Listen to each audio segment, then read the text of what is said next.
السلام عليكم. في هذا الفيديو سوف نقدم لكم أبرز الإنجازات لأسود الأطلس في نهائية كأس العالم قطر 2022. وقد تصدر المنتخب المغربي مجموعته ب7 نقاط بعدما شكك معظم المحللين الرياضيين العرب والأجانب أيضا. قالوا لن يتمكن المغرب من حصد ولو نقطة واحدة من هذه المجموعة الصعبة، والتي تضم كل من وصيف بطل كأس العالم والمصنف الثاني عالميا المنتخب البلجيكي والكرواتي. قد تمكن المنتخب المغربي من تحقيق إنجاز عظيم، وهو استقبال هدف وحيد فقط في 4 مباريات صعبة جدا، وقد كان هدفا عكسيا في مباراته ضد كندا. سجل 4 أهداف في دور المجموعات. وقد تألق حارس أسود الأطلس ياسين بونو، حيث أنه أول إفريقي وعربي يتصدى إلى ركلتي جزاء في مونديال قطر 2022، حيث أنه لم يسبق لأي حارس عربي أو إفريقي التصدي لركلتي جزاء في بطولة كأس العالم.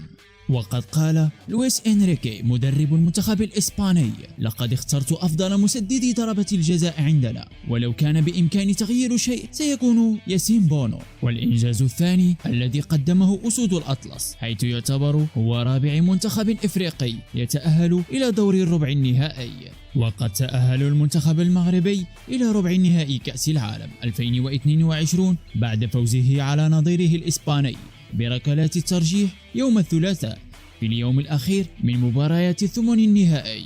وكتب أسود الأطلس تاريخا جديدا في كأس العالم، وأصبح رفقاء حكيم زياش أول منتخب عربي يصل إلى الربع النهائي المونديال. وعلى ملعب المدينة التعليمية انتهى الشوط الأول بالتعادل السلبي، ولم يصنع الطرفان فرصة خطيرة للتسجيل.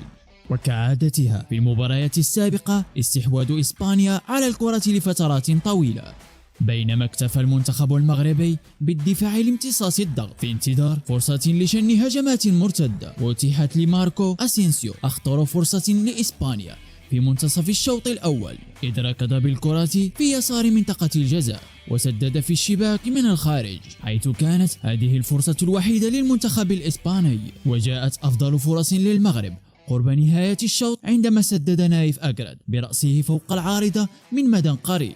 وقد شهد الشوط الثاني تبادلا للمحاولات في ظل التحفظ الدفاعي للمغرب والاستحواذ المستمر لإسبانيا. وامتدت المباراة لشوطين إضافيين بعد نهاية الوقت الأصلي بالتعادل السلبي، ولم يتمكن أي منتخب من استغلال الفرص التي أتيحت له خلال الشوطين الإضافيين ليتم الاحتكام إلى ركلات الترجيح. وانتصار المغرب 3-0 في ركلة الترجيح ليصبح أسود الأطلس أول فريق إفريقي يصل إلى هذه المرحلة في كأس العالم منذ غانا في نسخة 2010. وقد تم اختيار كل من ياسين بونو وأشرف حكيمي ومرابط وحكيم زياش كأفضل لاعبين في كأس العالم ضمن تشكيلة أبرز اللاعبين.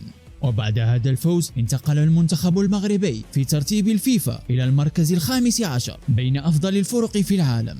ويحتوي المنتخب المغربي على أفضل حارس في العالم، وهو ياسين بونو أول حارس إفريقي ومن بين أفضل الحراس في العالم، بالإضافة إلى أفضل ظهير في العالم وهو أشرف حكيمي الذي يلعب في باريس سان جيرمان رفقة ميسي ونيمار وكيليان مبابي الفرنسي، بالإضافة إلى حكيم زياش وهو لاعب تشيلسي. وقامت هذه المجموعة من بين أفضل اللاعبين إلى الانتقال إلى الدور الثاني من بطولة كأس العالم وتحقيق إنجاز عظيم لم يسبق لأي فريق عربي أو إفريقي تحقيق مثل هذه النتائج.